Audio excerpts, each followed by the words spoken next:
एक दफा उंगली के इशारे से अबू लहब ने कहा था नबी पाक को आपका हाथ टूट जाए, अल्लाह ने फरमाया तब्बत यदा अबी लहबिन व तब, तू कहता है मेरे नबी का हाथ टूट जाए तेरे दोनों टूट जाएंगे। और सुनो अबू लहब का हाल क्या हो। अबू लहब का माना है अबू लहब शोलों का बाप, लहब शोलों वाला। क्या मतलब? अबू लहब इतना हसीनो जमील था कि उसके जो रुखसार थे शोलों की तरह चमका करते, इतना खूबसूरत था, लाल सुर्ख रंग था, खूबसूरत आदमी। अरब में जब गुर्बत थी तो इसके घर में उस वक्त भी 2 ईंटें सोने की थी। इतना मालदार आदमी था और सरदार था सारे मक्के का, लेकिन नबी पाक की बेअदबी की। तुम्हें पता ही नहीं कि रब दुनिया में सबसे ज्यादा नाराज ही उससे है जो उसके रसूल का बेअदब है, सबसे ज्यादा नाराज ही उसी से।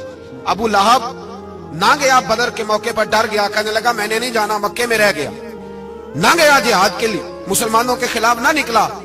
लोगों ने बड़ा इसको लान तान किया, लेकिन कहने लगा मेरे खर्चे पे 4-5 बंदे ले जाओ, मैं नहीं जाऊंगा, पीछे रह गया। लोग कहने लगे बच गया है, लेकिन इसके जिस्म के अंदर ऐसी बीमारी निकली कि रेशे से भर गया सारा वजूद, रेशे। इसके बच्चों ने ले जाके अबू लहब को पीछे एक हवेली थी मक्के के बाहर, उसमें बंद कर दिया। चीखता था, चिल्लाता था, बंद कर दिया उसको ले जाके वहां पीछे। और जब उसको बंद कर दिया कमरे में तो चिल्लाता था, चीखता था, कोई मुझे बचाओ, कोई पानी पिलाओ। दरवाजा तोड़ के बाहर निकला तो चौक में मर गया अबू लहब। इतनी बदबू आती थी कि कोई करीब नहीं जाता था।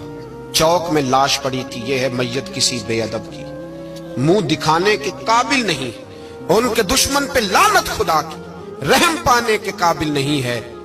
चौक में लाश पड़ी है, तब्बत यदा अबी लहबिन व तब, चौक में पड़ी हुई है, कोई करीब नहीं जाता। उसके बेटों से लोग जाके कहने लगे तुम्हारा बाप था, शर्म करो। एक मुलाजिम को पैसे दिए उसके बेटे ने, कहा गड़ा खोदो और मेरे बाप को रस्सी के साथ पकड़ के उसमें फेंक दो।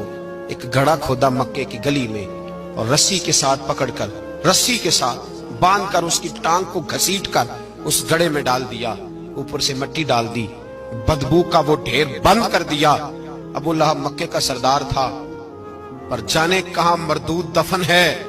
लेकिन मियानी साहब के कब्रिस्तान में जाओ, मियानी साहब के कब्रिस्तान में वो इल्मुद्दीन जिसे अपना नाम भी नहीं लिखना आता था, हजारों लोग रोजाना उसकी कब्र पे खड़े होते हैं और रसूलुल्लाह की नाते सुनाते हैं।